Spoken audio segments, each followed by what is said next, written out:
सर्दी बहुत बढ़ रही है। टूनी, तुम अपना और मेरे बच्चे का ख्याल रखना। मैं ऐसे ही लकड़ियाँ लेकर आता रहूँगा जिससे आग जलती रहे, क्योंकि आगे बहुत ही बर्फबारी होने वाली है। ब्लैकी अपनी बीवी टूनी और बेटे चिंटू के साथ एक जंगल में छोटे से घर में रहता था। वो एक बहुत ही गरीब लकड़हारा पक्षी था। आने वाली सर्दी से बचने के लिए वो रोज़ाना जंगल में जाता था और लकड़ियाँ काट कर लाता, जिससे वो घर में आग जलाते। सुनो टूनी, जंगल में ज़्यादा बर्फबारी होने के कारण जितने भी पेड़ पौधे हैं वो सारे गीले हो चुके हैं, जिससे हमें सूखी लकड़ियाँ मिल नहीं पा रही हैं। अब इस सूखी लकड़ियों को हिसाब से जलाना ताकि हमारी ठंड आराम से निकल सके। सुना है ब्लैकी भैया, अब तो बर्फबारी होने की वजह से सारे पेड़ पौधे गीले हो चुके हैं। तुम्हें अब तो लकड़ियाँ नहीं मिलने वाली। ऐसा क्यों नहीं करते, शहर से जाकर एक हीटर ही ले आओ। अब तो जंगल के हर पक्षी के घर में हीटर है, सब हीटर ही जलाते हैं ठंड से बचने के लिए। लेकिन तुम तो लकड़ियाँ लेकर आते हो, अब लकड़ियाँ नहीं मिलेंगी। मेरा मानो तो जाकर हीटर ले आओ। नहीं सोनू भैया, हीटर कहाँ से लेकर आऊँ?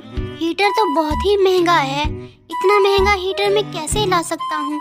मुझे तो लकड़ियों से ही गुजारा करना पड़ेगा। ओह, तो ऐसी बात है। सुनो ब्लैकी भैया, हमारे जंगल में उत्तर की ओर एक ऐसा अग्निवृक्ष है जिसकी लकड़ियाँ कभी नहीं बुझती। वो एक बार जलाने पर हमेशा जलती ही रहती है। अगर तुम वो अग्निवृक्ष की लकड़ियाँ ले आओ तो तुम्हें आसानी होगी और तुम्हें हीटर की जरूरत भी नहीं पड़ेगी। लेकिन उस लकड़ियों को लाने में एक दिक्कत है। कैसी दिक्कत सोनू भैया?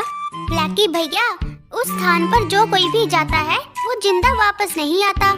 अगर तुम वहाँ जाओगे तो वापस लौट नहीं पाओगे, इसलिए तुम वहाँ पर बिल्कुल मत जाना। हो सके तो एक हीटर का इंतजाम कर लो।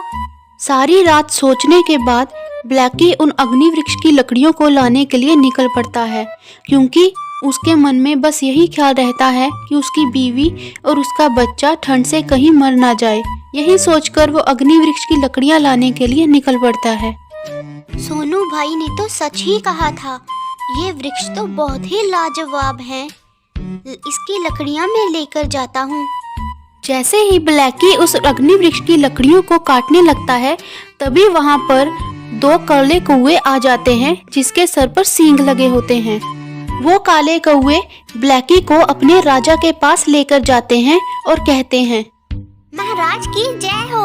महाराज, ये पक्षी हमारी अग्निवृक्ष की लकड़ियाँ काटने वाला था। हम इसे पकड़कर आपके पास लेकर आए हैं। इसे सख्त से सख्त सजा दीजिए। क्यों पक्षी, तुम्हारी हिम्मत कैसे हुई हमारे अग्निवृक्ष को काटने की? तुम्हें पता है इसकी सजा क्या है? माफ कीजिए महाराज, मुझे इस अग्निवृक्ष की लकड़ियों की सख्त जरूरत थी, इसलिए मैं इन्हें काटने के लिए आया हूँ। इतना कहकर ब्लैकी कौवा उस महाराज को अपनी सारी कहानी सुना देता है। देखो मूर्ख पक्षी, तुम्हारी इस कहानी से हमें कोई लेना देना नहीं है। क्या तुम्हें पता है इस अग्निवृक्ष को जलाने के लिए हमें कितनी मेहनत करनी पड़ती है? आग को जलाने के लिए हमें पत्थरों का इस्तेमाल करना पड़ता है, फिर जाकर आग जलती है और ये अग्निवृक्ष चलते हैं।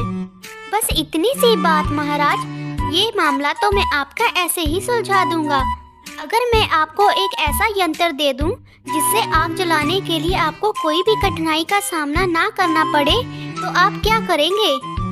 क्या आग जलाने वाला यंत्र? क्या वो यंत्र अब भी तुम्हारे पास है?